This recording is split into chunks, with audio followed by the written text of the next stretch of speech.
Et salut tout le monde, j'espère que vous allez bien. On se retrouve pour le Salon du 2 roues de Lyon 2025, deuxième journée dans laquelle j'ai tourné tellement de vidéos les amis. J'arrive à la fin du voyage, je commence à épuiser un petit peu les cartouches, mais on aura vécu quand même un très beau parcours, hein. Des vidéos, on en aura mangé quelques-unes. Si vous les avez toutes faites, eh bien un énorme merci, hein. Vous avez été courageux d'aller jusqu'au bout. J'espère en tout cas que ça vous a plu.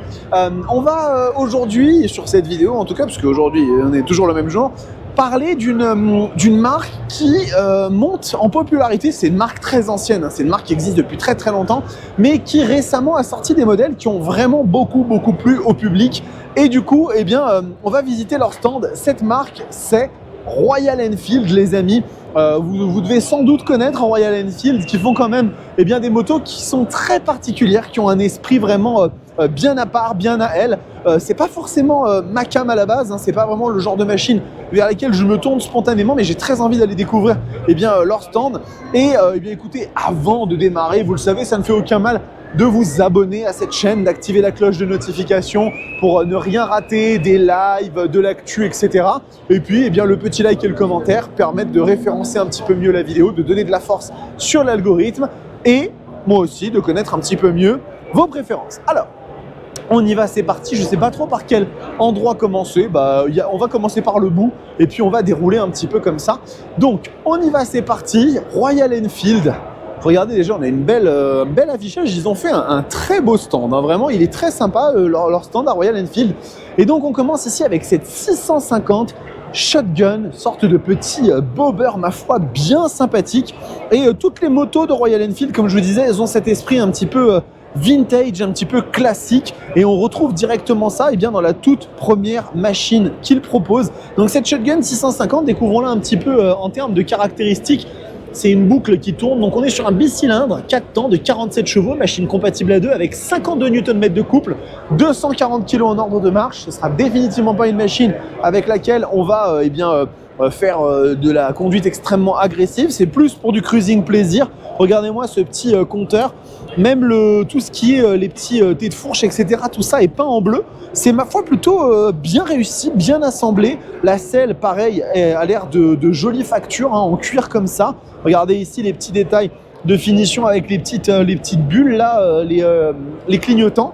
Et vraiment, c'est vraiment pas mal du tout. On en a une autre qui est juste là aussi en bleu, un bleu un peu plus prononcé avec les inscriptions en jaune. Ça lui donne tout de suite un côté un petit peu plus voyant à cette Shotgun.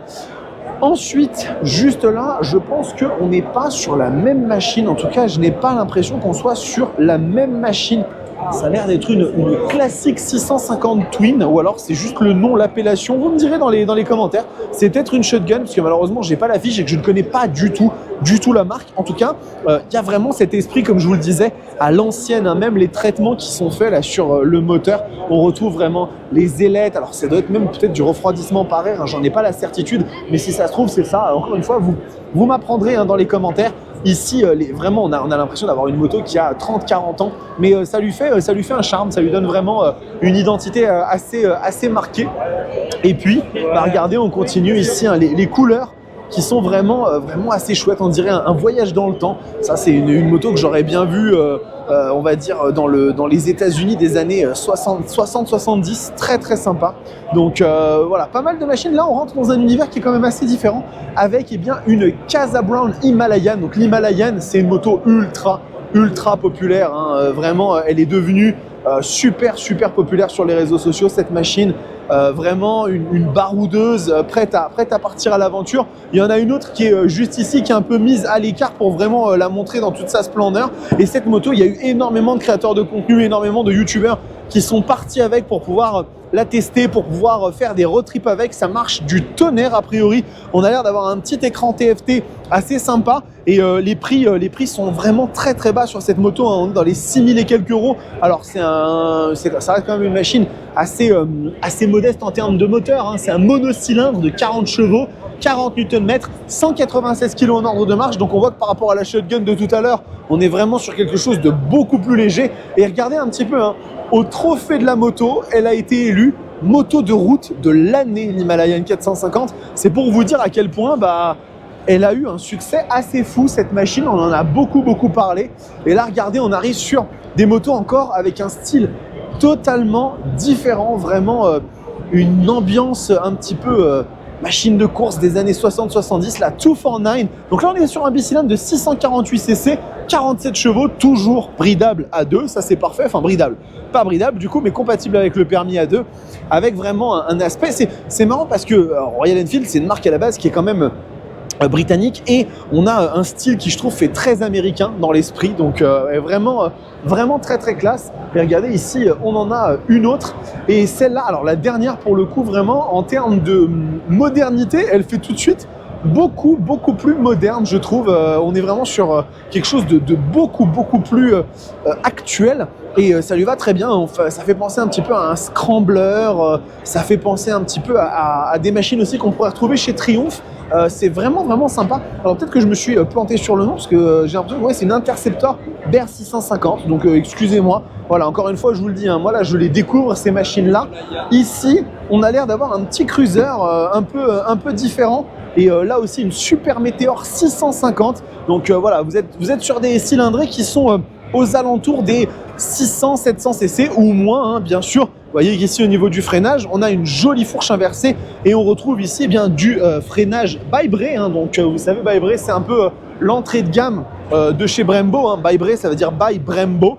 Et pareil ici, une Super Meteor 650 dans un autre coloris, pas tout à fait équipé de la même façon. Vous voyez qu'ici, on a le dosseret pour le passager, les petites valises. Et là, on est sur une version un petit peu plus nue. Et eh bien écoutez, on a aussi de ce côté-là des petites classiques 350. Donc là, on est sur des machines un petit peu plus légères en termes de cylindrée, avec encore une fois un travail, ma foi, assez sympa, hein, sur la sellerie, sur le réservoir. Les petits traitements de surface ont l'air assez cool. C'est vraiment un voyage un petit peu dans le temps, ces motos, c'est super sympa. Pour celles et ceux d'entre vous qui aiment bien ces esprits un petit peu à l'ancienne, eh bien why not. Là aussi, hein, celle-là elle est super jolie, vraiment très belle, cette classique 350, elle est vraiment très sympa. Et puis ici on est sur des Bullet 350, donc encore une fois c'est c'est l'esprit à l'ancienne, hein. C'est des motos qui ont eh bien cette patte très caractéristique. Mais regardez par exemple celle-ci, elle fait tout de suite un petit peu plus moderne. C'est une HNTR, donc Hunter 350, très jolie aussi. J'aime bien la façon comme ils ont associé ici le gris, le noir avec la bande jaune. Ça lui donne vraiment un air un petit peu agressif, un petit peu taffé, avec, regardez, le traitement sur le moteur peint en noir aussi. Ça c'est très sympa. Je sais que j'ai dit très souvent très sympa, hein, excusez-moi. Il y a un moment donné, vous savez, quand la journée commence à arriver à son terme, ça devient un peu difficile. Et là, on est sur du coup une Guerilla 450. Donc là, un moteur 450 cc ou approchant, aussi avec des codes couleurs esthétiquement très flashy, et ça se marie bien avec le noir. Voilà, bah écoutez, je crois qu'on a fait le tour. Ah si, regardez, on a aussi celle-là, cette petite Guerilla qui, elle, est en blanc et bleu. Les petites bandes, ça lui va super bien. C'est vraiment des propositions assez originales, assez différentes, hein, pour le coup, parce que vraiment, on a plutôt l'habitude de voir des machines sur ma chaîne qui sont des motos un peu plus modernes, grosses cylindrées, etc. Mais moi, ça me fait très plaisir de découvrir aussi un petit peu d'autres horizons, d'autres univers. On l'a vu, hein, avec MASH, avec Royal Enfield ici. Donc, c'est très chouette. Écoutez, moi, j'ai pris beaucoup de plaisir. Dites-moi si vous, c'est des machines qui vous plaisent, hein, les Royal. Je sais qu'il y en a beaucoup qui adorent notamment cette fameuse Himalayan. Donc, vous me direz si vous en avez acheté une, si vous avez roulé avec, si vous avez fait beaucoup de bornes, des road trips. Et puis, en attendant, les amis, cette vidéo, elle est terminée. Je crois qu'il me reste un constructeur à faire. Après, je vais non pas plier des gaules comme on dit, mais on va dire faire d'autres choses, parce que j'ai des shorts à tourner, des reels à faire, donc je ne peux malheureusement pas tout de suite me reposer. J'aimerais bien, mais c'est pas encore le moment. Donc merci beaucoup pour votre soutien, les amis. On se retrouve pour peut-être la dernière vidéo de ce salon. Prenez soin de vous, kiffez vos bécanes. Ciao.